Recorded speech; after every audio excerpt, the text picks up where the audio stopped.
Pronto, Gravando. agora tá gravando. Boa noite, pessoal. Aula um, começando agora. Entrem nesse link aqui para poder entrar sem ter que pedir, tá? Então, a aula de hoje é a introdução à maratona em C++. Na verdade, mais a C++, porque a maratona a gente já introduziu ontem. Boa noite. Então vamos lá. Aqui a gente vai passar o básico da linguagem e a gente vai também aplicar em alguns problemas, tá? Qualquer dúvida podem me interromper, levantem a mão ou abram o microfone ou mandem no chat que o Ivan responde. Ah, e quem não entrou ainda no grupo de atividades, por favor, entre. Tem que criar uma conta nesse site, mas. Opa, vou mandar um link aqui no chat só para vocês clicarem.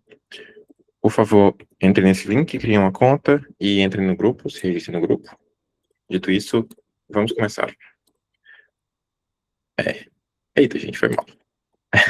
Tem link do grupo de atividades. Acabei de mandar, Alejandro. É, é isso daqui que eu mandei. Nada. Começando. Sim, vocês podem acessar o slide da aula, tá? Para quem não gosta de ficar, tipo, o professor passa o slide muito rápido e blá blá blá, e vocês querem voltar, podem acompanhar junto, mas também podem pedir para eu voltar e explicar de novo alguma coisa, tá? Deixa eu aceitar aqui. Ah, beleza. Tem que acessar o slide, tá aqui. E sumário da aula. A gente vai ver, tipo, primeiro a estrutura básica de um programa em C++, o que você tem que ter para rodar um programa. Entrada e saída, que é entrada e saída dos dados. Entrada e saída de números reais. Caracteres, bastante coisa aqui. A gente vai falando ao longo da aula, né? Porque senão passar meia hora falando. Então vamos lá. Uma estrutura básica. Inclusive, vai dar de ver o slide, galera? Assim, tá pequeno, tá grande? Como é que tá? Se não dá de ver, eu dou um zoom aqui. Perfeito. De boa? Beleza. É, aqui. Então, a estrutura básica de programa C++. Vamos lá. Primeiro, a gente tem essa biblioteca que inclui tudo que a gente precisa para maratona. Vocês vão copiar esse código de mim, né? Obviamente. Ou de outra pessoa. Ah, e ele já vai incluir tudo que vocês precisam. Então, vocês não vão precisar, tipo, agora eu tenho que usar string. Incluir outra biblioteca, porque isso é muito chato, né? Então, incluam isso, essa linha aqui de código, que vocês já têm tudo que vocês precisam para maratona. Eita, fiz merda. Esse std aqui, a gente escreve para não ter que ficar escrevendo um std em tudo. A gente tem essa pequena chatice para usar as coisas padrão C++, tem que escrever std. Então, tipo, se a gente não usar esse use namespace, a gente teria que escrever std e aí dois pontos, cout. Isso é muito chato. Então, a gente usa esse use namespace, vocês vão copiar o código e vai funcionar. Tá. O main é a função principal, então todo o código vai executar a partir daqui, começa na sua primeira linha e vai executar em ordem sequencial. Então, e no caso, no final do programa, você vai retornar zero, que é esse int main, é uma função e ele retorna um valor. Falarei mais disso depois.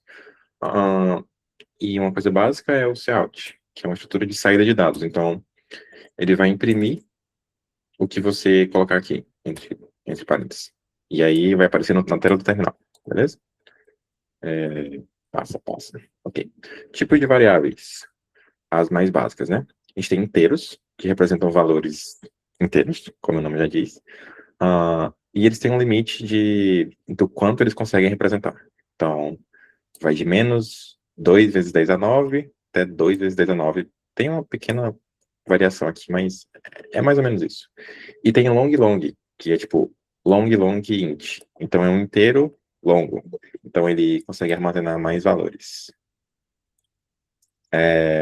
Ok. Ponto flutuante. Números de ponto flutuante não são inteiros. Então eles armazenam números reais. Você consegue armazenar um número em um ponto e o que tem depois desse ponto. Então, tipo, 2.1. Se você tiver que armazenar, sei lá, um pi, você tem que usar um número flutuante. 3.14, blá, blá, blá, blá, blá, blá.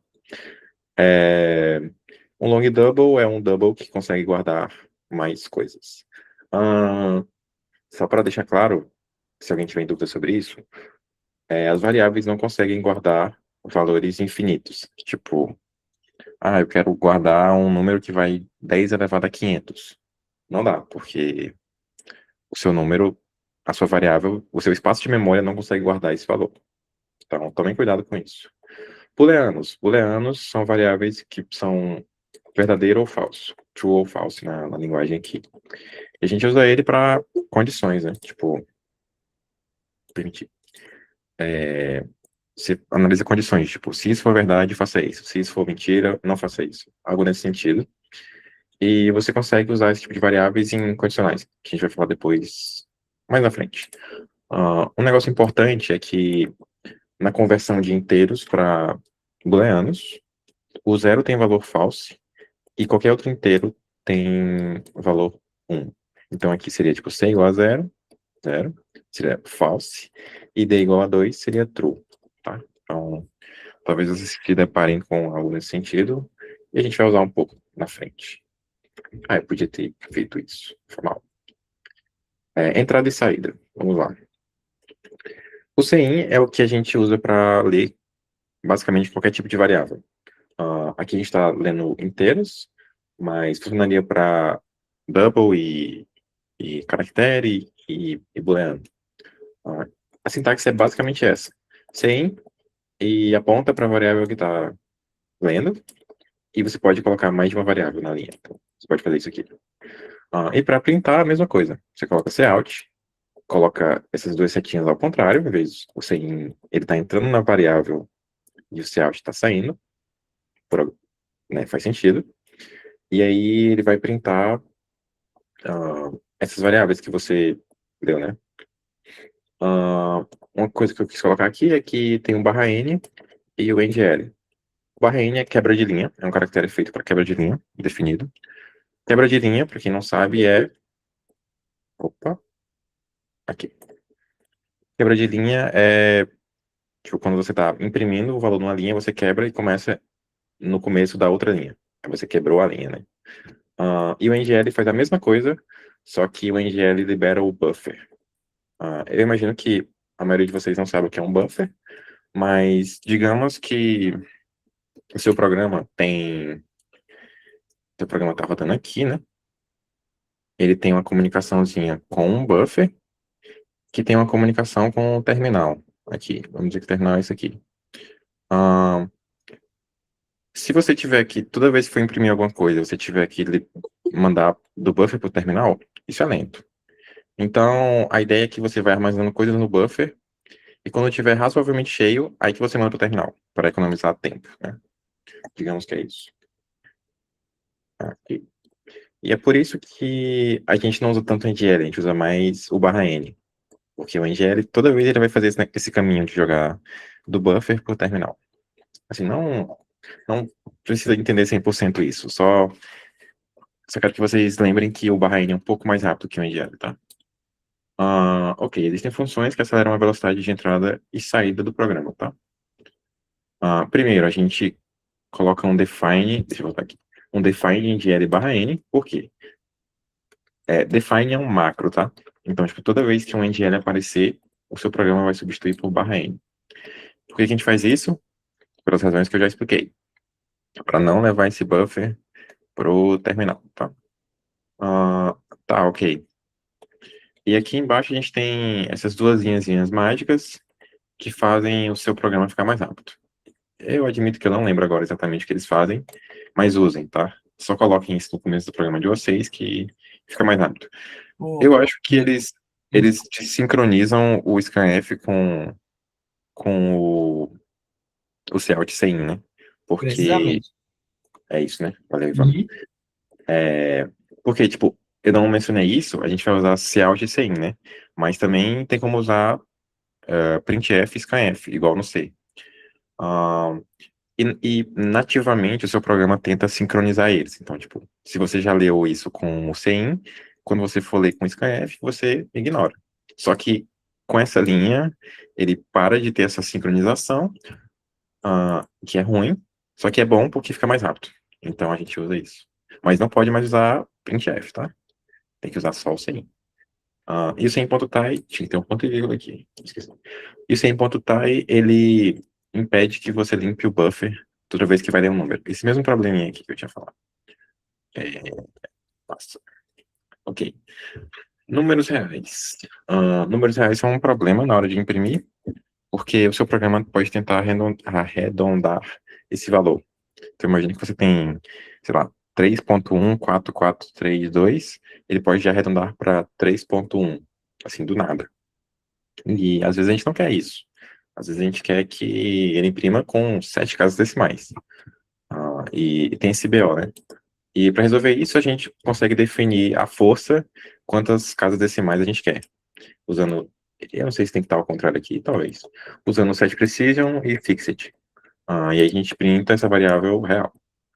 E vai ter uma questão exemplo aqui que uma galerinha já fez, inclusive. Ah, enquanto a distância entre dois pontos do 2D, e ele dá a fórmula aqui. Ok, tudo bem. Vamos resolver essa questão aqui. Basicamente, você vai ter dois pontos, dois x e y, né? x1, y1 e x2, y2. E isso quer que você calcule a distância com essa fórmula aqui, tá? Então, vamos lá. Deixa eu pegar aqui. Essa, eu acredito que seja a letra E, eu acho. Tá dando de ver o código, galera? Me avisem se não estiver dando de ver, tá? Posso dar um zoom aqui. Eu vou dar um zoom a mais. De ver, galera.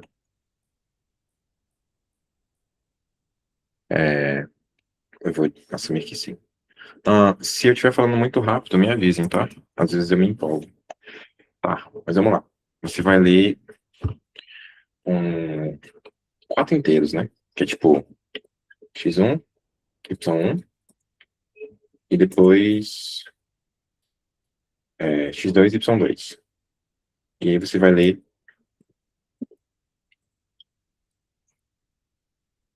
esses quatro inteiros aqui. Tá. E para calcular a distância, qual é a fórmula mesmo? Subtrai, eleva ao quadrado, subtrai, eleva ao quadrado. Tá, tudo bem. Então vamos dizer aqui que x2 mais x1, y igual a y2 menos y1, que é cada um desses termos aqui. Eu primeiro medir esse termo e depois medir esse termo. E agora a gente calcula a resposta, que é a raiz quadrada. Para calcular a raiz quadrada em C++, a gente tem essa função nativa, que é sqrt. Assim, você tem que ter incluído isso aqui, eu acho, para poder usar. Então, incluam isso aqui antes de usar. Antes de fazer qualquer questão, só incluam isso, tá? Então, você tem sqrt aqui, e aí é tipo isso ao quadrado. Opa. Isso ao quadrado. E isso ao quadrado. Como aqui? Não fiz merda. Tá, isso aqui. Ok. Vezes y. Tá. Então, aqui é a raiz de isso ao quadrado mais y ao quadrado. A mesma coisa que está aqui. Isso mais isso. E aí a gente printa a resposta, tá? Beleza. Vamos tentar rodar aqui. Make é.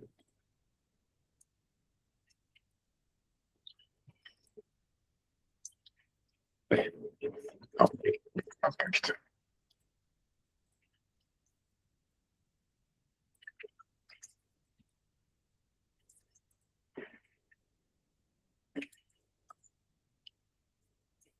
Tá. Então vamos lá. Ele imprimiu isso. Só que na resposta ele estava com muito mais casas decimais. Então a sua resposta vai estar errada, porque ele arredondou onde não devia, tá? Então o que que normalmente a gente faz? A gente coloca uma precisão muito alta no seu código para ele conseguir passar. Então, você faria algo assim, né? Esse fixed é para definir que em todos os CAUT ele vai sempre usar essa mesma precisão, tá? Então a gente coloca tipo um número alto, 14, assim, sei lá. E aí, se a gente mandar de novo, ele vai dar. Eita! Ele vai dar. Isso. Que já tá melhor. Na verdade, já. Ué, tá certo isso? Ainda não chegou no. no dele. Mas está de boa, né? Vou colocar mais para garantir. 20. Pronto. Resolvido o problema.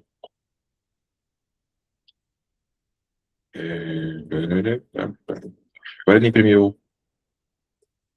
Deve estar certo. Não é possível. Newton, Diga. perguntaram no chat se C++ é case sensitive. Case sensitive. Sim, Tipo, tu fala uma variável declarada com maiúsculo é diferente de uma variável declarada com minúsculo? precisamente. Sim. Se tu declarar, tipo, E também perguntaram por que o underline antes de X e Y. E, sinceramente, eu também estou em dúvida do porquê. eu sou bem ruim com o nome de variáveis, é por isso. Eu sempre crio o pior nome possível. Tá aí, Mas aqui pode ser. Aqui pode ser qualquer nome de variável. Assim, sejamos justos, né? A parte mais difícil de programar é escolher nome de variáveis. Então, assim, é arbitrário, você decide o nome dela. Ah, dito isso, vamos fazer o seguinte. Eu vou enviar esse código. Menor mensagem? Posso. Que nem elas. Vamos lá. Na verdade, tem que explicar a questão de novo. Acho que eu expliquei meio rápido. Você vai receber 2 pontos, certo? Cada um desses pontos tem um x e um y, ok? E você quer calcular a distância euclidiana entre eles. A fórmula da distância euclidiana é esse troço aqui, ok? Sim. Sim é o que a gente usa para ler números. Então, para pegar valores da entrada. A entrada, nesse caso aqui, são valores no terminal, tá? Então, a entrada vai ser, tipo, quatro números, x1, y1, x2 e y2. Nessa ordem que ele define aqui, tá? No CIN, a gente consegue ler, tipo, a gente vai ler na ordem que ele dá, tá? Então, ele vai primeiro ler esse número aqui, depois ele vai ler esse número aqui, depois ele vai ler esse número aqui, e depois ele vai ler esse número aqui, ok? Isso que o CIN faz, ele lê, tipo, ele tem essa setinha apontando para a variável que você vai ler. Ele lê variáveis da entrada, que no nosso caso é o terminal. Faz sentido? Na verdade, eu devia ter falado isso antes, né? O cout é o printf e o cin é o scanf, tá? Como paralelos entre o C e... nenhuma, na verdade. Tipo, o que muda é o formato de... Tipo, a forma que você usa, né? Tipo, porque no cin você tem que usar essa setinha, x1. No scanf, você tem que botar, tipo, porcento %d, aí vírgula, o nome da variável. O que muda é só essa estrutura na hora de ler, tá? Mas é a mesma coisa, basicamente. No curso aqui a gente vai usar só CIN, tá? Então é por isso que eu tô ensinando com CIN. E acho que fica meio difícil, tipo, eu ficar explicando em CIN e vocês fazerem em scanf. Mas quem quiser fazer com scanf também pode, tá? Só tem que ter alguns cuidados a mais. Que você não pode usar isso aqui, eu acho. Ou isso aqui. Eu não sei dizer direito. Deixa eu... alguém tinha falado para explicar o código de novo, é isso mesmo. Sim, como eu estava mencionando, ele vai te dar 2 pontos, um x e um y aqui, e um x e um y aqui. E aí você tem que fazer essa continha ré aqui. x2 menos x1, y2 menos y1. Então a gente pode pensar que, tipo, foi o que eu fiz, né? Primeiro eu criei uma variável para essa diferença aqui, e depois eu criei uma variável para essa diferença aqui. Aí eu elevei as duas ao quadrado e somei. Então, o que basicamente que eu fiz no código foi aplicar essa fórmula. E a resposta vai ser esse D, tá? Aqui a gente pode dizer que é o D, que é na questão. Fez sentido, Aquiles?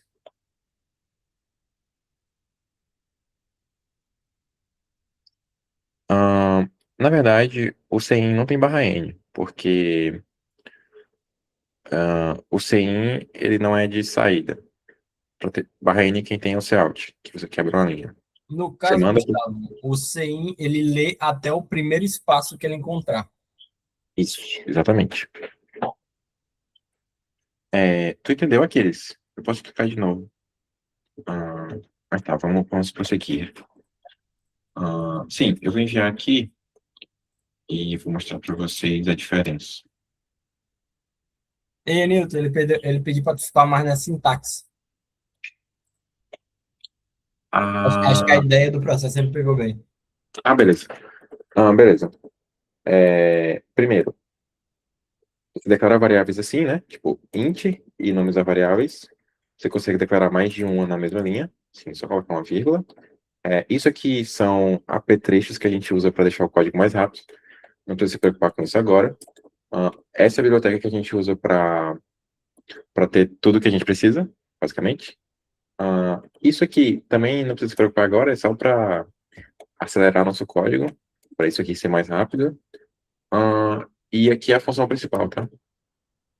Aqui é o main, aqui pode ser int, né? Int main, a função principal é o que vai rodar primeiro no seu código. Então, ela começa a executar daqui.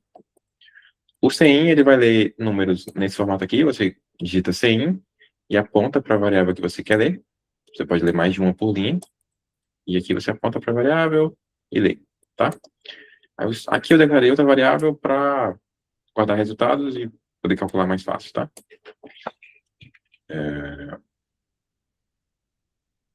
Setinhas. Setinhas. As setinhas que ele tá falando é é o maior que e o menor que do C e do Cout. Tá. No cin, você sempre tem que ler com setinha, tá? Você aponta para a variável que você quer ler. É como a sintaxe definida. E no cout, você aponta para longe da variável aqui, né? Tipo, aqui, né? No caso, o cin aponta para um lado e o cout para o outro. Resumindo. É Só uma uma forma mais coisinha.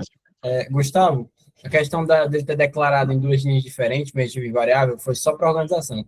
Se você tem o mesmo tipo, você pode declarar quantas variáveis você quiser naquela linha, desse mesmo tipo. Ou tu pode separar. É só Isso. separá-las por vírgula, que todas elas vão ser do mesmo tipo. O coisa não funciona como ponteiro, tá? Não tem nada a ver. É só para leitura, tá? Esse, É só para apontar. Eu quero esse cara aqui, ó. tipo, eu tô lendo esse cara aqui. Resumindo, é isso que essa setinha faz. Beleza. Sim. O que eu ia fazer era. Ok. Eu vou mostrar para vocês o que acontece se eu não usar esse set precision, tá? Para quem chega depois, o set precision define quantas casas decimais eu vou querer imprimir. A the wrong answer no caso 1, por quê? Porque você imprimiu, ele arredondou para esse valor aqui, mas o júri quer que seja com esse tanto de casas decimais. E ele arredonda do jeito que ele quiser, se você não definir a precisão. Beleza? Então, tomem cuidado com isso. Já tomei muito WA com isso. Continuando. Tem esse negócio aqui de ler double, é muito lento. Se der, você pode ler o inteiro. É melhor. Bebi uma água aqui, galera. Calma aí.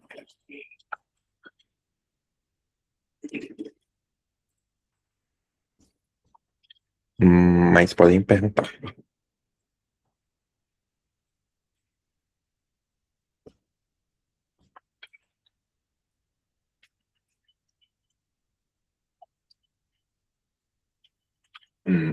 String é bem mais fácil em C++ do que em C, tá? E é por isso que a gente usa C++ tão C, inclusive, provavelmente. Tá. Aproveitando o tópico strings, a gente vai falar agora sobre caracteres, que são a base para strings. Em C++ tem o tipo char, que define o caractere, e você pode ler e imprimir ele padrão, tipo, ler o caractere, imprimir o caractere como qualquer outro tipo de variável.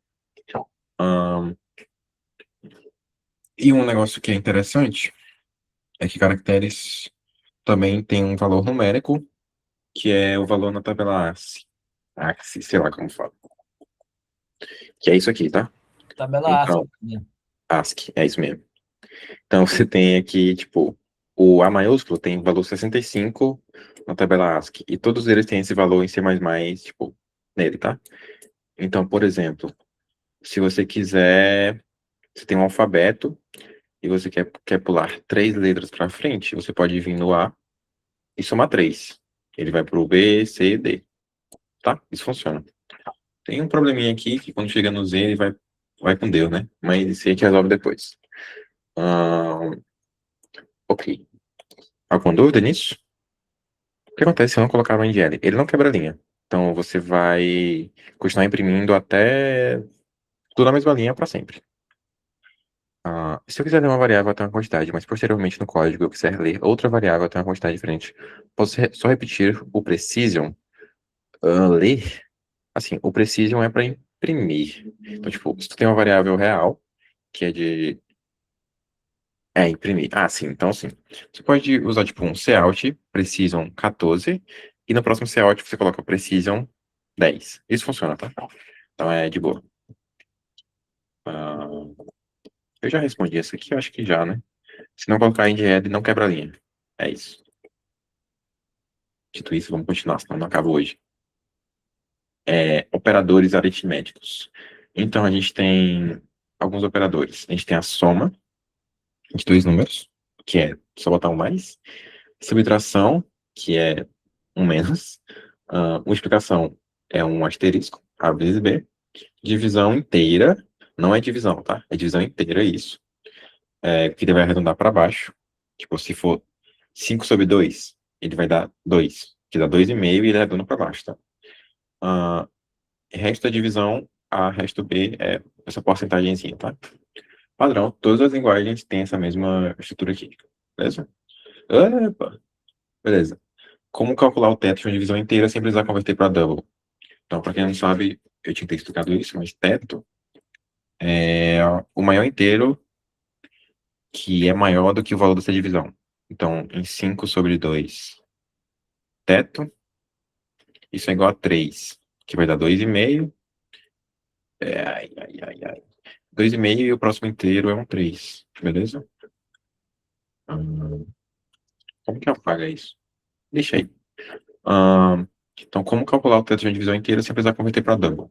E esse é um truquezinho bem comum, e vocês vão precisar usar ele bastante até, que consiste... Alguém quer responder? Como faz? A divisão inteira sem precisar converter para double? Alguém tem alguma ideia? Eu posso continuar. Eu vou continuar, tá? A ideia aqui é que você vai somar, tipo, se você está dividindo A por B, você vai somar B menos 1 em cima. Por quê? Porque, por exemplo, imagina que você tem 5 sobre 2, certo? Se você somar B menos 1, que é 1, você vai para 6 sobre 2. Então, isso vai dar 3, ok? E a gente soma B menos 1 por quê? Porque se for exato, 6 sobre 2, e a gente somar B menos 1, vai dar 6 mais 1, 7 sobre 2, que vai continuar sendo 3. Então, não muda, não vai dar errado para nenhum caso, ok? Tentem pensar nisso depois. É um exercício interessante. Meu Deus, eu risquei aqui. Isso aqui. Tudo bem. Continuando. Um pequeno, um pequeno extra aqui para vocês. Tem um tipo de variável que deduz automaticamente seu tipo com base no que foi atribuído a ele. Então, você escreve auto, variável igual a alguma coisa, ele vai deduzir o tipo automaticamente. Então, aqui ele vai auto x igual a é um inteiro. Auto y igual a 2 é um double. E assim por diante. Aqui vai ser um string, que a gente não falou ainda, mas a gente vai falar. Ok. Próximo. Overflow. Quando o resultado de uma operação é maior ou menor do que o tamanho suportado pelo tipo. Ok. Como eu já falei antes, o int, ele vai até int, ele vai... Eita. O limite dele é até 10, 2 vezes 10 elevado a 9. Ficou bem feio aqui. Mas beleza. Então, se você multiplicar, por exemplo, um inteiro que vai até 10 a 9 por ele mesmo, o valor vai dar 10 a 18. O que não cabe numa variável inteira. Então, ele vai dar um overflow, tá? Então, tome cuidado com isso. O que acontece quando você... Oi. Fizeram uma pergunta aqui no chat que eu não entendi. Perguntaram se o A é inteiro porque não tem as aspas simples, porque não seria um char. No caso, como assim A? Não peguei. Deixa eu ver aqui. O A. Esse A aqui?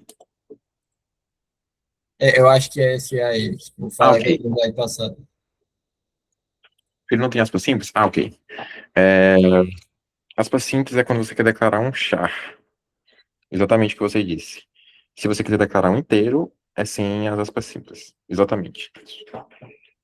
Foi isso No que você caso, perguntou. nessa situação, o A seria o nome da variável. Ah, não, né? Tipo, tu deu alto x igual a A. Então quando ele. Acho que é etapa na linha de baixo, né? Quando você dá alto x igual a A, sem as aspas, nesse contexto, o A não vai ser o caractere A. Ele vai Ah, ser. Sim, sim, sim, ok, sim. ok, ok, ok. Ele vai pegar o valor que está na variável A, e o valor, no caso, é 2. Para ser um caractere tem que estar entre aspas. E para ser um string tem que estar entre aspas duplas. O Se Gustavo não, perguntou uma parada aqui também a respeito do teto da divisão. Não sei se é da divisão. mais um ao resultado da divisão inteira. Não, que pode ser exato. Por exemplo, exemplo. Deixa eu fazer esse slide aqui mesmo. 6 sobre 3. A divisão inteira disso dá 3. Dá 2. Soma mais um, é igual a 3. Isso está errado. 6 sobre 3 é 2. Então, se você somar mais um em tudo, nem sempre vai dar certo, porque às vezes ele está exato. Beleza? Entendeu? Sim. O cara que perguntou sobre o A, entendeu? Tipo, qualquer coisa que não tiver entre aspas é uma variável, tá? Qualquer letra que não tiver entre aspas é uma variável. Então você está trabalhando com variáveis aqui. Beleza? Próximo. Overflow, sim. Isso vai para 10 a 18, essa multiplicação, e não cabe no inteiro. Então vai explodir, e quando explode, ele passa do limite do valor inteiro e vai para um valor negativo. Ele meio que dá a volta nos valores que você pode armazenar, né? Então, tipo, ele guarda de menos 10 a 9 até 10 a 9, e aqui quando acaba esse limite, ele volta para esse começo aqui. É uma loucura. Nem lembro mais como é. Beleza. E como resolve isso? Você pode usar a long long, que eu já tinha mostrado no começo, né? Então, você multiplica e ele continua cabendo. O long long vai até 10 a 18, tá? 4 vezes 10 a 18, então cabe. Isso vai dar bom. Agora, próximo problema. Isso aqui, você tem um inteiro, multiplicado por outro inteiro, guardando no long long.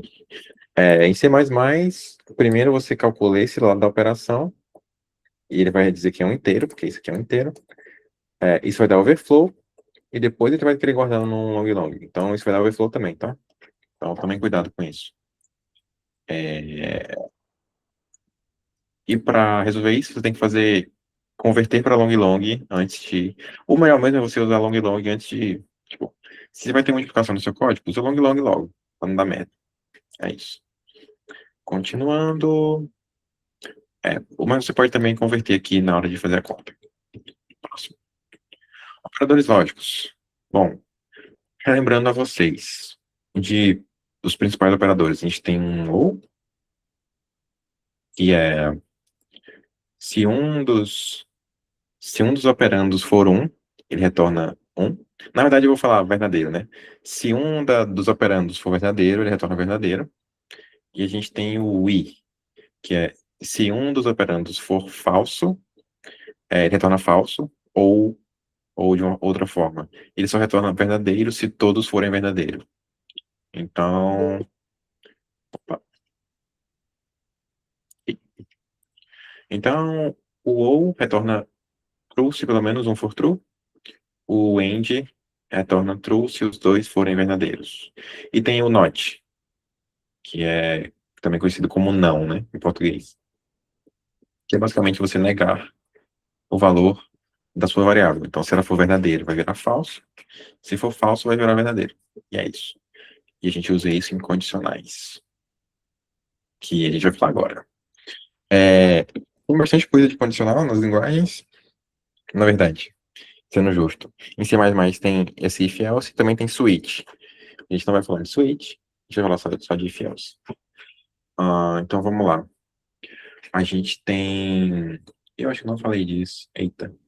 Então vamos lá. No if else a gente usa condições para controlar o fluxo do programa. Então, nesse caso aqui, se A for menor do que B, você vai entrar nesse bloco de código. Caso contrário, se A for menor do que B, entra aqui. E caso contrário, que é se A for igual a B, entra aqui. Tá? Então a gente usa essas condiçõezinhas para dizer por onde nosso código vai entrar, né? Então vamos Uma coisa, galera. Pera aí, Nilton, eu tô lá no slide. Diga. Você tem o if e else. Os ifs dependem da condição que está dentro do parênteses. Então, quando aquela condição é verdadeira, ele executa a linha de código a partir dentro daquelas chaves. Mas perceba que ele não colocou else if A igual a B no último caractere. É porque, logicamente, é a única possibilidade que sobra se A não for nem maior nem menor do que B. Então, o else ele, sem nada, ele é meio que o último caso se os outros ifs não entraram. Tô avisando. É isso. O else, ele roda se essa condição for falsa, né? Então, se isso for falso, ele vai para cá. Então, vai tentar rodar esse if. E se for falso, ele vem para cá. Ok? Dito isso, vamos ver o problema. Receba o número de 1 a 1000. Imprima FIS se o número for divisível por 3. Imprima BUS se o número for divisível por 5. Ou FISBUS se o número for divisível por ambos, por 3 e 5. Se nenhuma dessas condições for verdadeira, não imprima nada. Beleza. Então, vamos lá. Como que a gente vai resolver esse problema? Letra C. Letra C.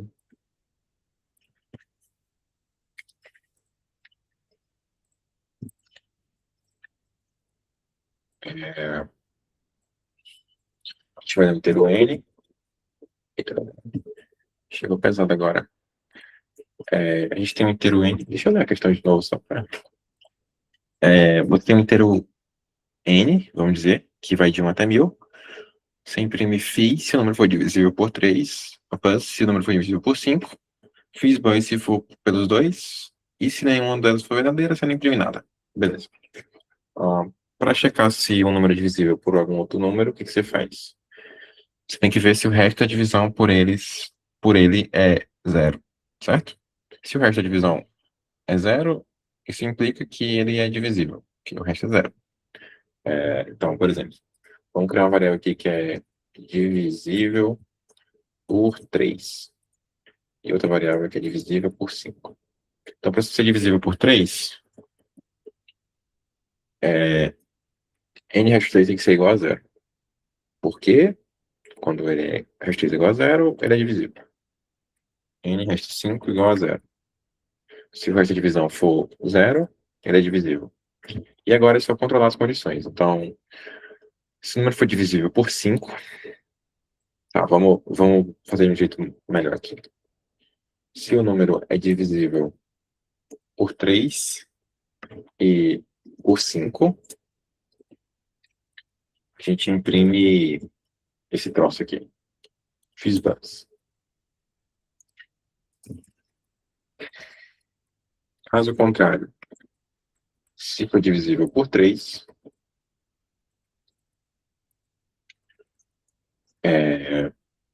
deixa eu só pegar isso aqui, para economizar tempo. Se divisível por 3 é o quê? FIS. Tá. Se for divisível... Tá, beleza. Aqui entra o pulo do gato, né? Se ele for divisível por 3 e por 5, a gente imprime isso. Caso contrário, a gente tem certeza que ele não é divisível por 3 e por 5. Mas ele pode ser divisível por 3 ou por 5 ainda, tá? Então a gente tem que testar esse caso. Se for divisível por 3, é o quê? Ok. Se for divisível por 3, a gente printa FIS. Caso contrário, se for divisível por 5, a gente printa esse negócio aqui. Bus. E caso contrário, a gente não printa nada, então só ignora. Se ele tivesse que printar alguma coisa quando ele não é nem divisível por 5, nem por 3, a gente poderia fazer outro else aqui. Para printar alguma coisa, mas não precisa. Então, é basicamente só isso. Divisível por 3, por 5, se for os 2, se for só 3, se for só 5. Eu acho que eu vou enviar sem compilar. E fé no pai que passa. Sim. Alguma dúvida? Quando pode usar o endl? Sempre. Sempre que você quiser quebrar uma linha, tá? Então, tipo, deixa eu passar um problema aqui. Passou, eba. A Esse é um questão problema. que o Enilton tinha falado no NDL mais cedo é porque ele é um pouco mais lento do que o barra N, porque ele faz outros processos além de só quebrar a linha. Mas pode usar o NDL à vontade, pô. Tipo, quando você tem ele pede que a sua saída seja nesse formato, você tem que usar NDL, né? Tipo, você vai quebrar a linha. A questão do NDL que eu tinha falado tem que usar quebra de linha sempre. Quando ele define, tipo, nesse formato de saída, sim. Tipo, se a linha tá quebrada aqui, você tem que quebrar a linha, tá? Você não pode continuar. Tipo, tem que ser no formato dele. Ahn, geralmente. Mas não arrisca. Não tem por que arriscar. Então, o que que eu tava falando mesmo, gente? Sim, o NDL. O BO do NGL, Terry. Terry? Acho que é Terry. É que ele, nativamente, ele demora um pouco mais do que o barra N, tá? Então a gente, em programação competitiva, a gente costuma evitar ele porque ele é um pouquinho lento. Mas se você disser, se você colocar essa linha aqui no seu código, todos os NGL agora viraram barra N também. Então não tem mais problema nenhum. Você pode usar qualquer um dos dois. Por isso que a gente usa esse negócio. Isso aqui é um macro, tá? Ele substitui todas as ocorrências de NGL por barra N no seu código. Ok, vamos continuar aqui. Aí. Todos esses códigos vão estar no repositório depois. Todo mundo tem acesso ao repositório, né? Deixa eu fazer outra pausa, tá? Gente, quem não consegue entrar na aula direto, por favor, clica nesse link. Para não ter que ficar aceitando. Obrigado. Ok. Continuando. Curto-circuito. Meu Deus, por que eu coloquei isso? Ahn, Também não curto- sei, pai. Nunca usei. Curto-circuito. Tá, esse é um detalhe irrelevante para vocês agora, tá, gente? Mas basicamente, numa condição de ou i, o seu computador, programa, sua linguagem, ele, ele não roda todas as expressões. Tipo, nesse caso aqui, né?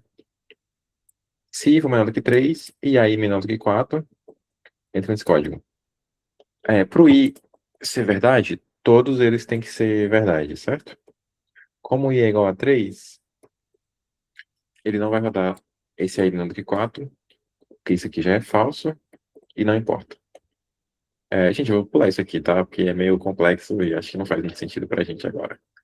Mas quem quiser aprender mais, pode olhar o slide depois, tá? Mas é basicamente uma otimizaçãozinha que a linguagem faz, e a gente usa isso um pouco para algumas coisas. Depois eu falo. Loops, beleza. Isso é mais importante do que aquilo. Ignorem aquilo ali, tá, gente? Depois, quem tiver curioso, dá uma olhada. Loops. A gente tem o for e o while, tá? Dúvida sobre a restrição? Que questão? Beleza. Deixa eu voltar aqui.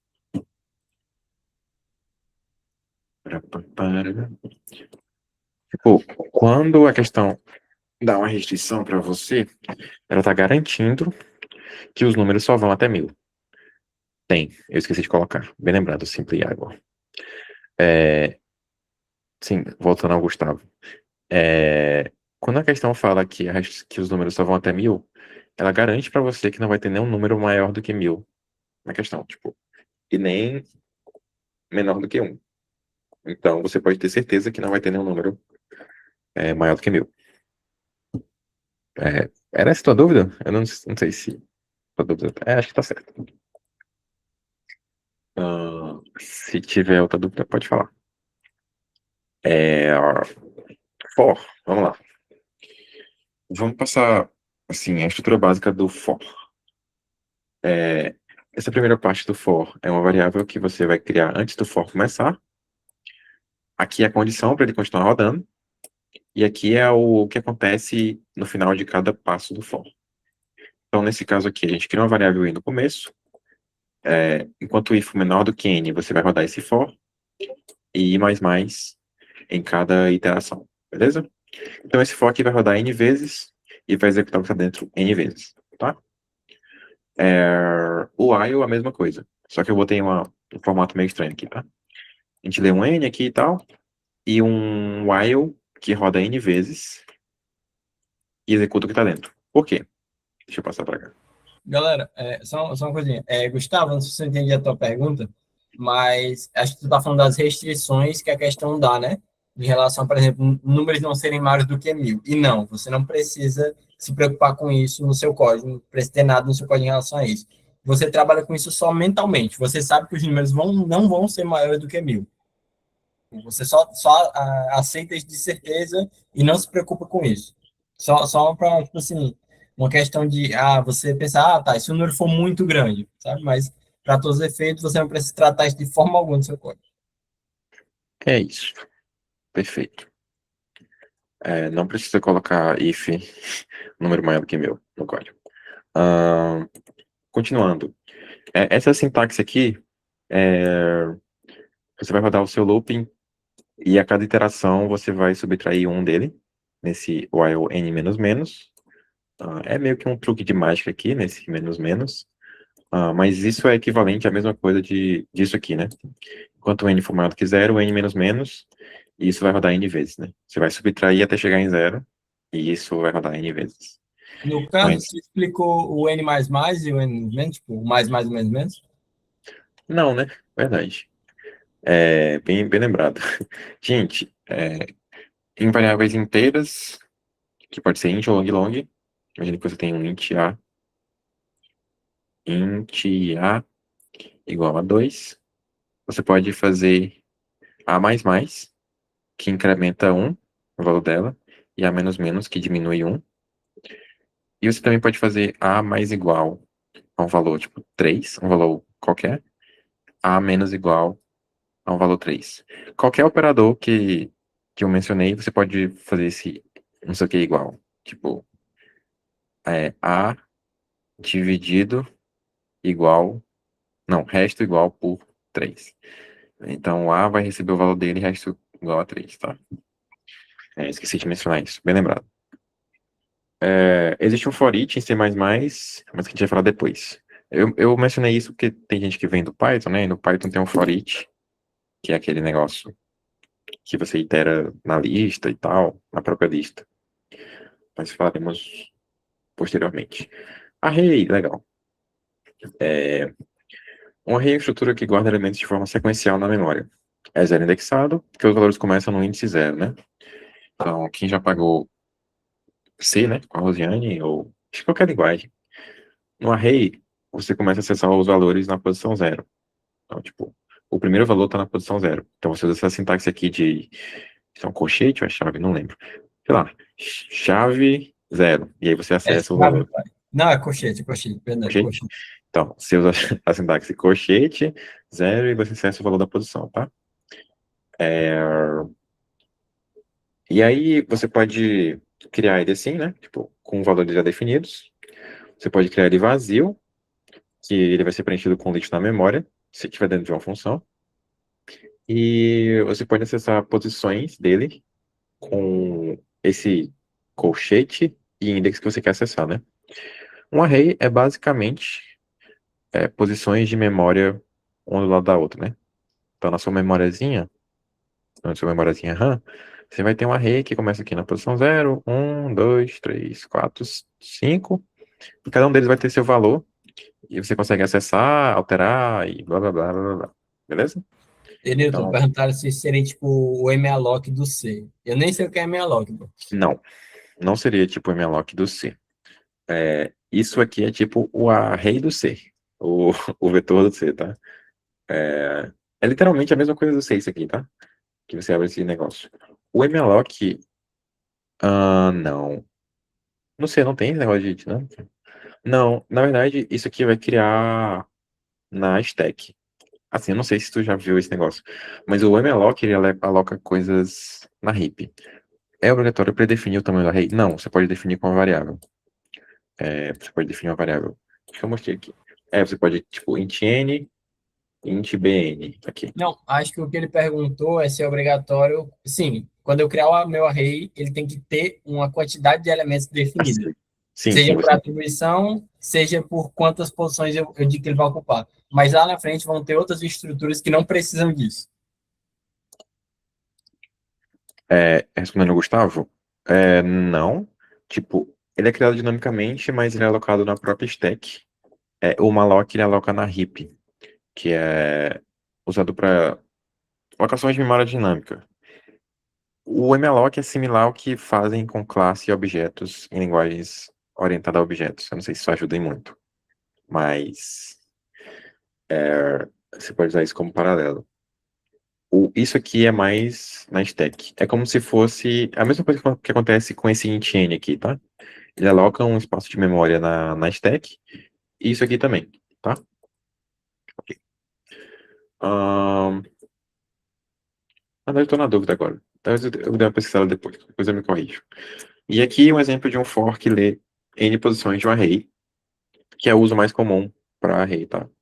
Em grande parte das questões você vai ter que ler n posições no array, né, que ele vai dar.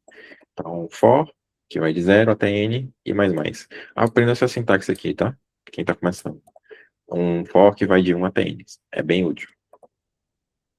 Continuando, eu tenho que usar mais isso aqui. String. Como similar a C, string é um array de caractere. Só que a diferença para o C é que aqui string presta. E em C é uma chatice de usar. String em C++ tem, tipo, vários métodos úteis. E, tipo, tudo já tá meio que já feito. Então, tipo, você consegue ler um string direto do terminal. Você consegue printar ela direto no terminal.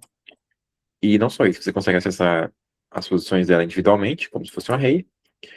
E não só isso, você tem vários métodos úteis. Tipo, o método que printa o tamanho da string, e você consegue adicionar caracteres nela, tipo, em tempo de execução. Tipo, eu quero adicionar um A no final da minha string. Pronto, é só fazer isso e adiciona. Então é bem legalzinho o string, e é muito útil e dá bem menos dor de cabeça do que em C. Eu deixei aqui a documentação para quem quiser ver mais coisas. Tem bastante coisa de C++. Ou, de string. Ok, isso aqui é importante. Em C++ a gente também tem um getLine, que vai ler uma linha inteira, né? Então, se sua entrada tem, tipo, uma linha que tem espaços entre ela, o seu CI não consegue ler. Então, tipo, aqui nesse caso. Imagina que você tem um string, tipo, linha 2, 4, 5. E você quer ler isso tudo com espaço e guardar numa variável. Esse CI aqui, você vai guardar só essa primeira linha aqui, tá? Ele não consegue ler. Ele lê só até esse espaço aqui, tá? Porém, a gente tem um getLine para ajudar a gente. O getLine lê a linha inteira. Então, se você tem aqui, tipo, linha de texto, ele vai guardar tudo isso na variável s. Então, vai ser, tipo, s igual a isso. Só que vai estar entre x aqui. Só que tem um problema, que é se você lê um inteiro antes, lê qualquer coisa antes, e der um getLine, o seu getLine vai ler a quebra de linha. Então, se você lê 1, 2 e depois dá um getLine, o S vai receber um /n, assim. E não vai ler essa linha de texto. É meio chato esse bug, né? Não devia ser assim. Mas é como as coisas são. E para resolver isso, como que a gente faz? A gente usa um sem.ignore antes. E pronto, tá resolvido. Ele vai ler normal. E... eu esqueci de tirar esse comentário. Mas aqui já tá resolvido, tá? Eu vou tirar esse comentário depois. Então, se a gente coloca o sem.ignore, a quebra de linha vai ser lido por esse negócio, esse ignore. Vai ser ignorado, literalmente. E o getLine vai ler essa linha de texto aqui. Beleza? Normalmente eu só dou 2 getline, tipo, deixo o outro pro caralho. Você pode fazer isso também. Mas o jeito formal é daquele jeito ali. Mas podem dar 2 getline aí que é fé.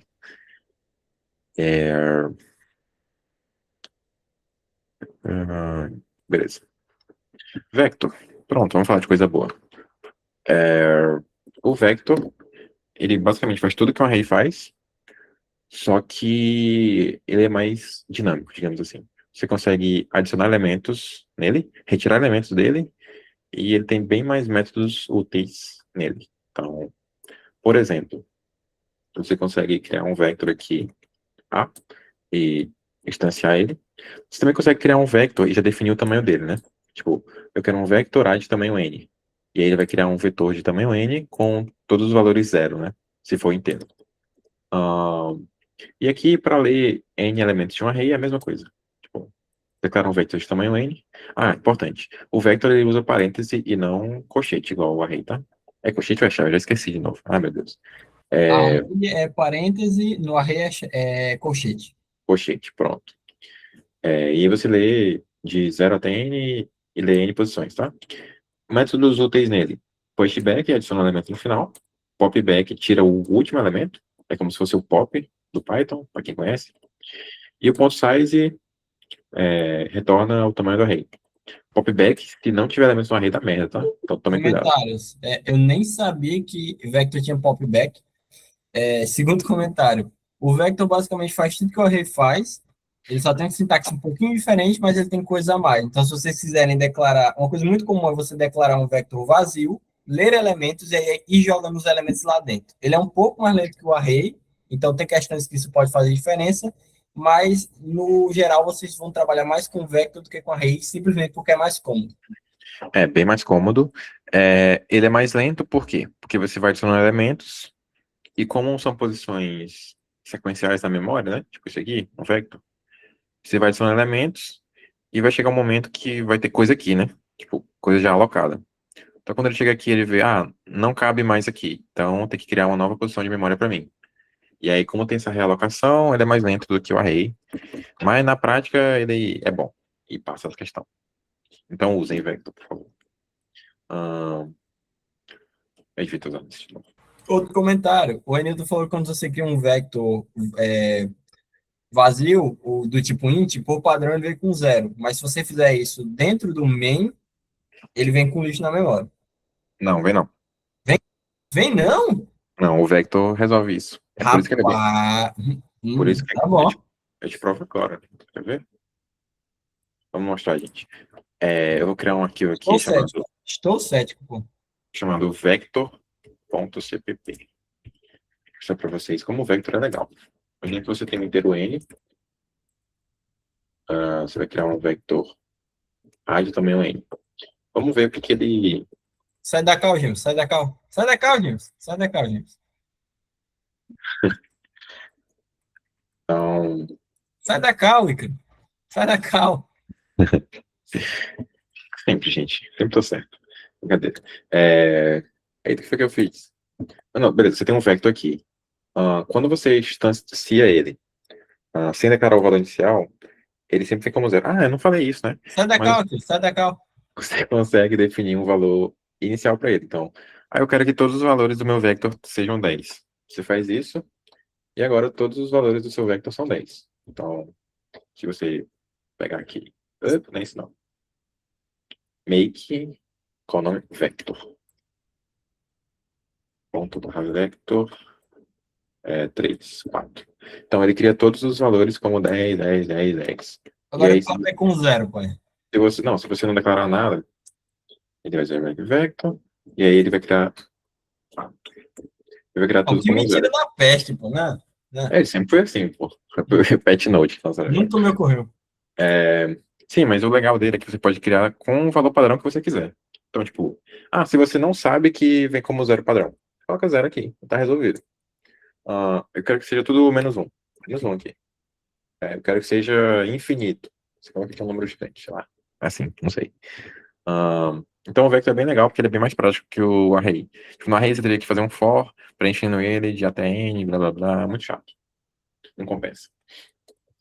E o legal do vector é que ele pode ser vector de qualquer coisa. Então, pode ser um vector de string, B, que tem tamanho n, e todas as posições desse vector tem o nome Ivan, sei lá.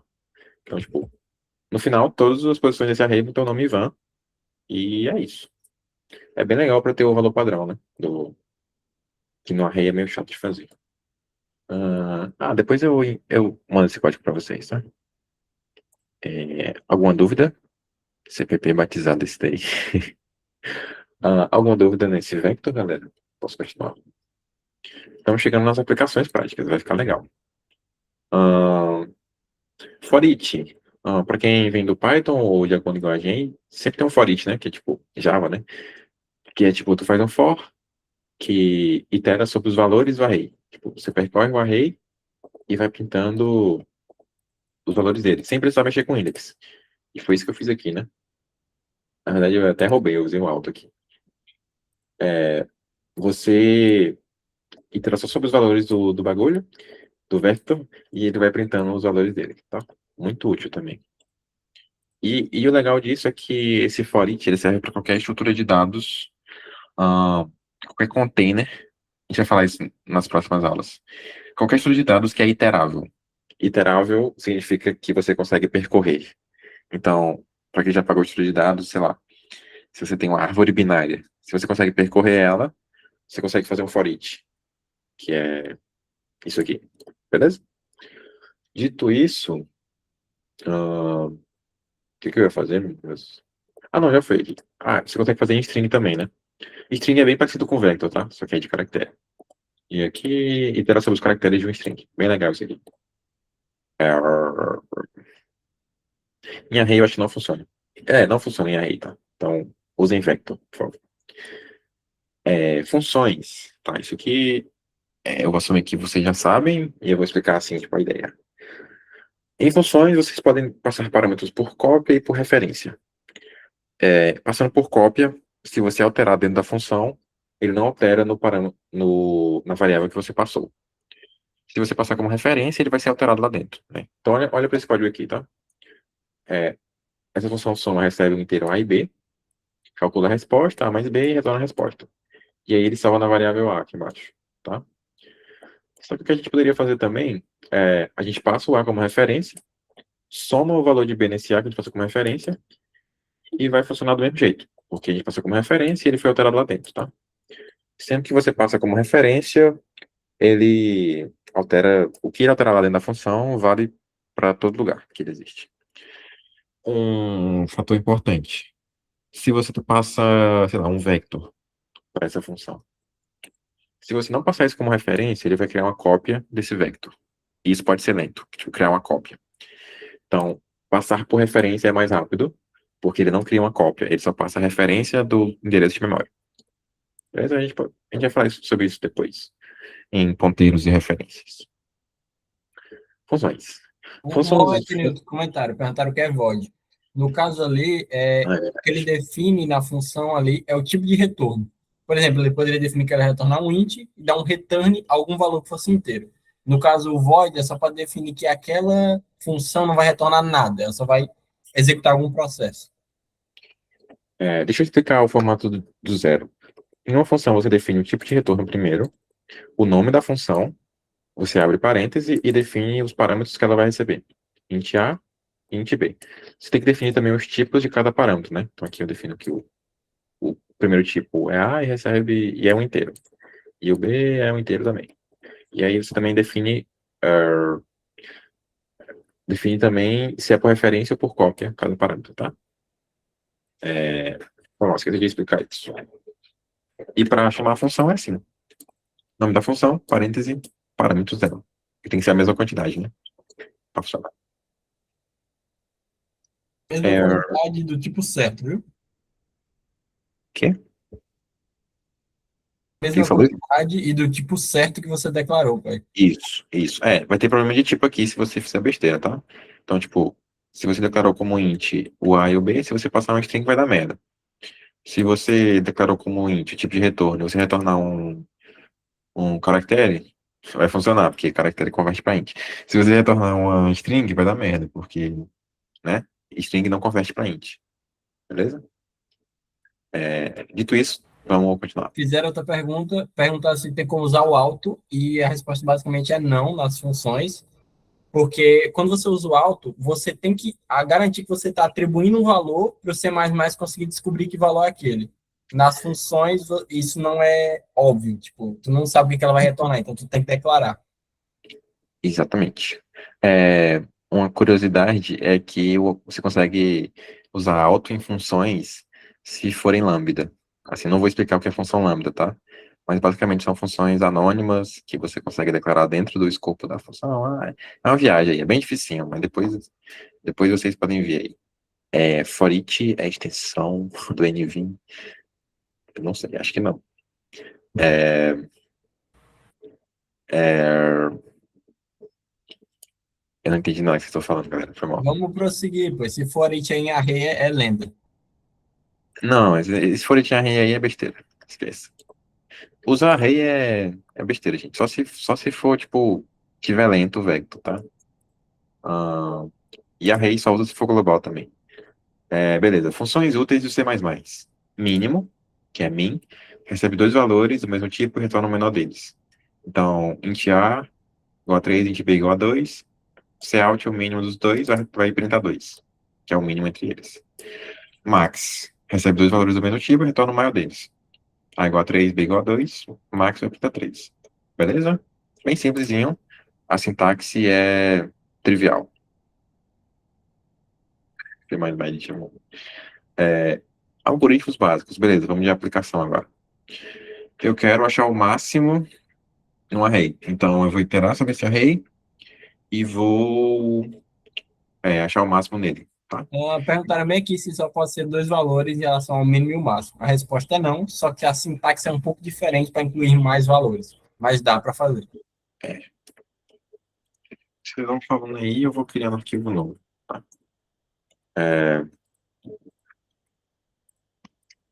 Então, digamos que você tem int A igual a 2, B igual a 3 e C igual a 1.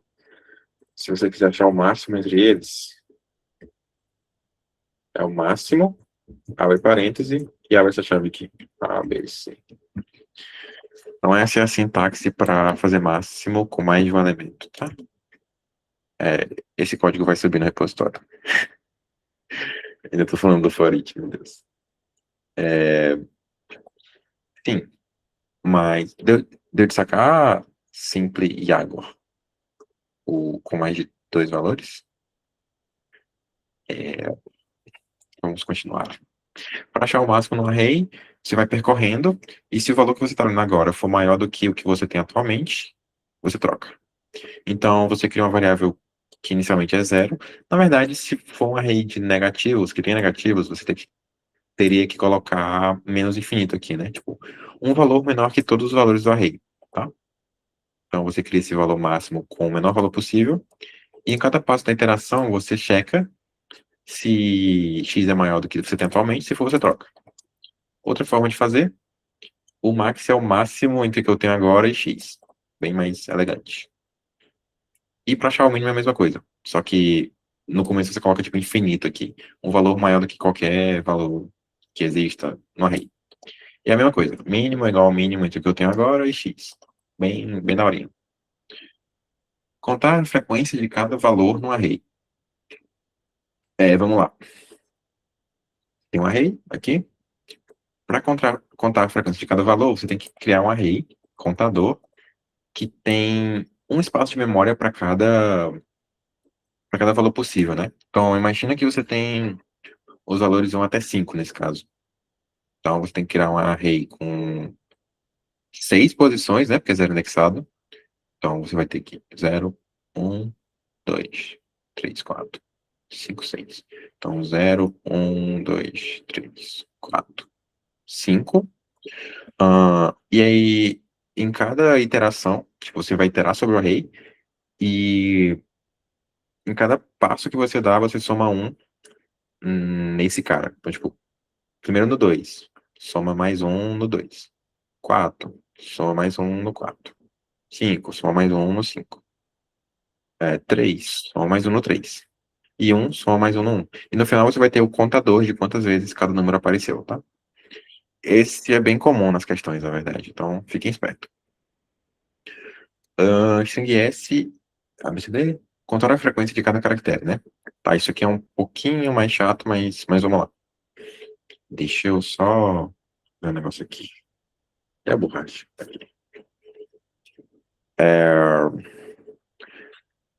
Para strings, para caracteres, no caso, o que a gente faz? A gente vai criar um array de 26 posições. Aqui não vai caber, né? Aqui faz um reticências, com a reticência, tá, galera? aqui, e aqui é o Z. Tá. A gente vai criar um array de 26 posições, em que a posição 0 guarda o valor para A, e a posição 25 guarda o valor para Z. Para quem não lembra, o alfabeto tem 26 letras. Então a gente só precisa de 26 posições no array, tá? E qual que é o BO? Vocês lembram que eu falei de tabela ASCII? ASCII, sei lá, não lembro como fala isso. Qual que é o rolê? Você consegue calcular a posição de cada uma dessas letras, tipo, o A vai ser o 0, o B vai ser o 1, subtraindo eles de A. Por quê? Se você vem aqui na tabela... Cadê? Tabela aqui. Você percebe que eles estão crescendo de 1 em 1, né? A, B, C, D. Então, se você subtrair 97 de 97, vai dar 0. 98 de 97 vai dar 1. 99 de 97 vai dar 1. Vai dar 2. Então, você consegue meio que achar a posição dele nesse array novo, só subtraindo o caractere menos A. Então, para calcular a frequência de cada caractere, é só subtrair dessa conta, né? Tem que tomar cuidado se for maiúsculo, tá? Se for maiúsculo, tem que subtrair de A maiúsculo. Toma cuidado com isso aí. É sempre bom ler se a questão tá usando maiúsculo ou minúsculo. Sim, mas aí você vai iterar sobre os caracteres. Então, nesse caso aqui, você itera, o primeiro caractere é A. A menos A dá 0. Então, você soma 1 nessa posição.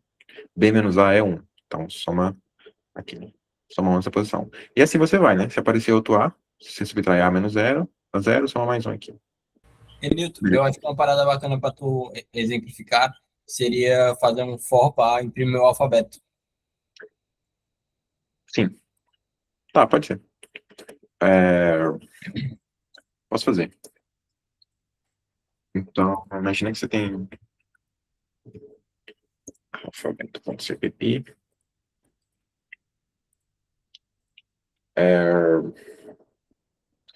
Então, o que eu quero mostrar para vocês é que você tem, tipo,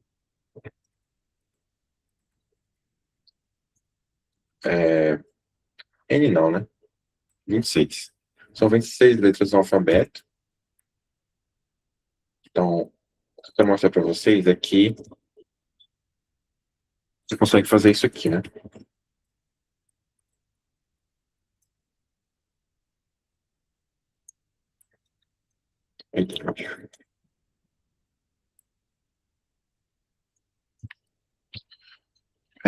Você faz A. Olha, até mostra aqui. A é 97. Você soma ele mais I, que vai ser tipo 0, 1, 2 no for. E ele vai printar todas as letras do alfabeto, tá? Porque na tabela aqui eles estão em ordem crescente, né? Tipo 97, 98, 99, 900, 101, 102, 103. E assim vai. E aí quando você rodar, olha aqui. Make alfabeto. Alfabeto. E assim ele vai. Deixa eu printar tudo na mesma linha para ficar melhor de ver.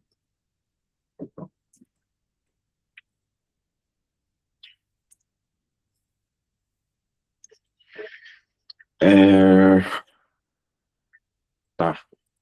Então esse porcento aqui porque não quebrei linha, eu acho. Ou não deu que frescura. Pronto. Então, tá. Você consegue ir incrementando e acessando cada posição na ordem do alfabeto desse jeitinho aqui. E é essa mesma lógica que a gente usa aqui para calcular a posição dele no array, né? Tipo, se você consegue somar, você também consegue subtrair, né? Tipo, B menos A vai dar a posição 1, né? Porque é a distância do B pro 1, do B pro A, que é 1, né? 98, 97. Fez sentido, gente? Alguém ficou com dúvida? Eu acho que tá tranquilo, né? Vamos ver aqui. Poxa, gente, tá bugado. Vamos, slide, passa. É por causa disso aqui. Fecha. Relaxa. Foi. Alguém tem alguma dúvida nisso? Que boa, né? Próximo. Problema, eu tenho duas strings ST, como saber se um é anagrama da outra? Parece que é interessante, na verdade. É analítico hoje, inclusive, essa questão já caiu em muita entrevista, tá? Tá em inglês aqui, mas eu vou traduzir pra gente. Dado duas strings S e T, são duas strings, retorne true se T é um anagrama de S e falso caso contrário. Tá? Beleza, galera. Quando que uma string é anagrama da outra? Alguém consegue me ajudar aqui? Algum chute? Alguma ajuda? Com base no que a gente viu na aula hoje?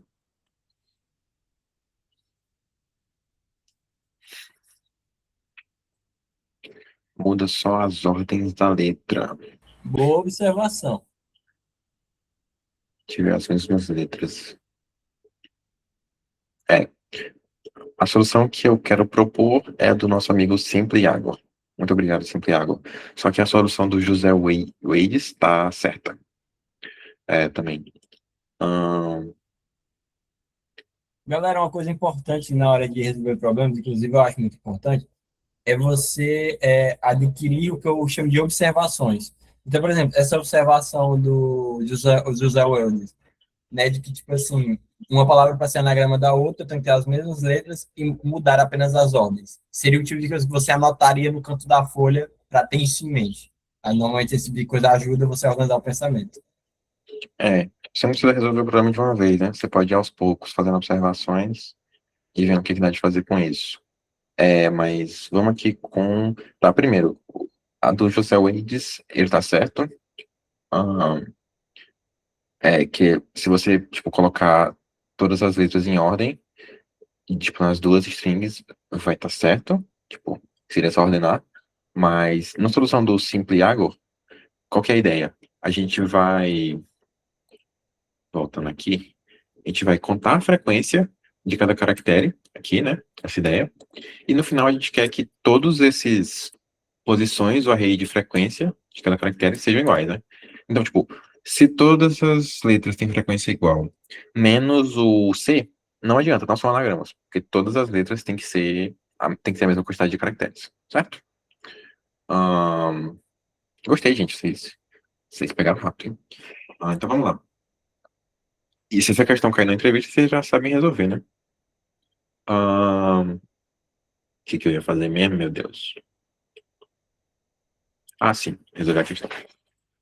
Então, beleza, você tem um contador aqui. Então, vamos dizer que tem um contador 1, Galera, contador de uma S. coisa, no caso do LeetCode, a plataforma de resolução de questão é um pouco diferente. Ela te dá uma função e o Eniton vai codar ali dentro daquela função. E normalmente você recebe alguma coisa da função, resolve dentro dela e retorna uma resposta esperada, mas a ideia é a mesma. Ela é meio chatinha no lead code, galera, mas vocês criam uma conta aí, vocês vão precisar em algum momento, porque, né, vocês querem fazer entrevista, esse é o site que a galera estuda para entrevista em empresas. Ahn, bom, você, como o Ivan disse, você coda dentro da função aqui e você testa no próprio site, né, nesse run. Vou mostrar aqui para vocês. Então, vamos lá. Você primeiro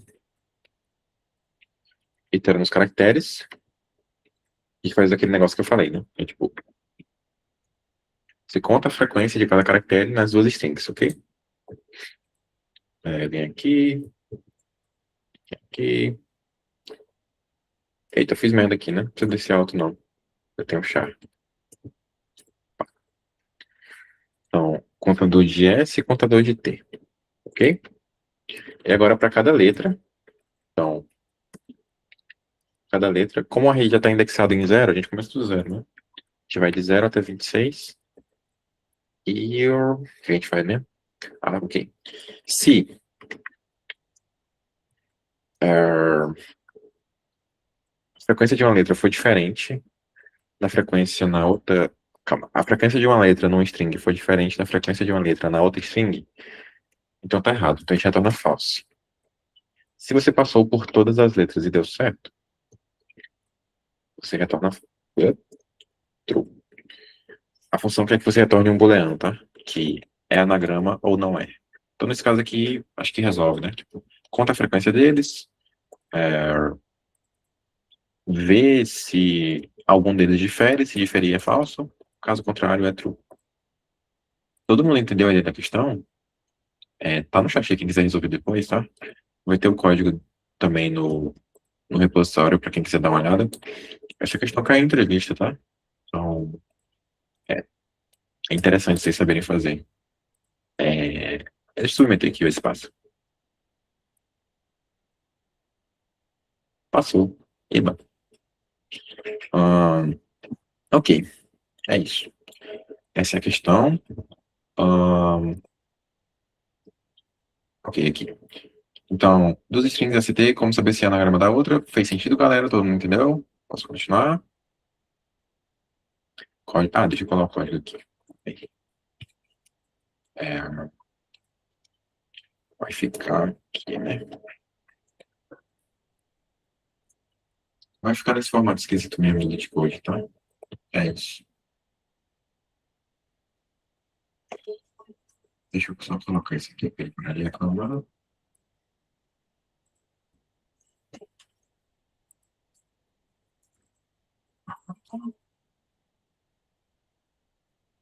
Para ele parar de reclamar.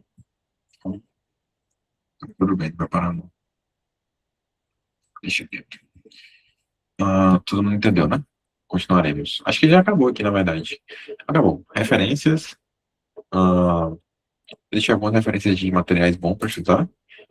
Alguns para C++, mas aqui para maratona, né? Tipo, tem um curso da UFMG, tem um canal de aulas da USP, que são aulas boas, e tem uma lista de questões por tópico, para quem quiser ir fazendo questõezinhas por fora. É bem legal, mas tá em inglês. Não sei, mas eles vão traduzindo aí.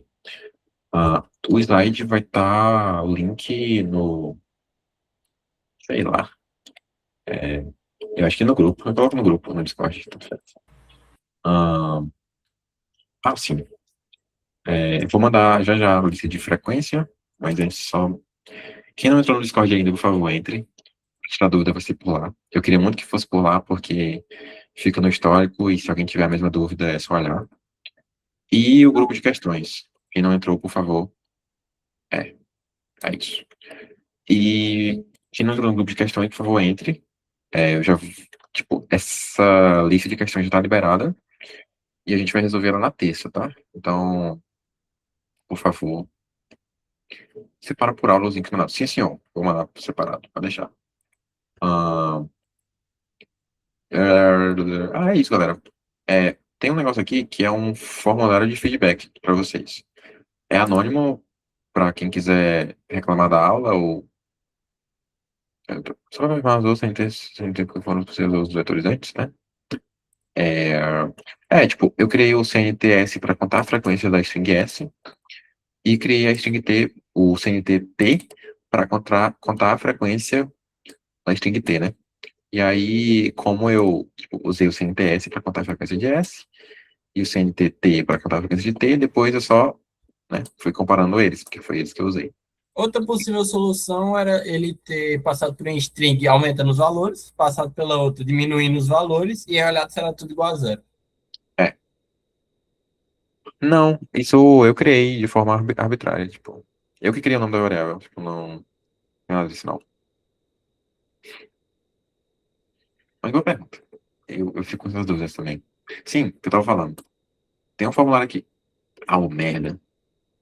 Não atualizei o link. Deixa eu dar um F5 aqui. Oh, meu Deus. Calma aí, galera. 2 segundos.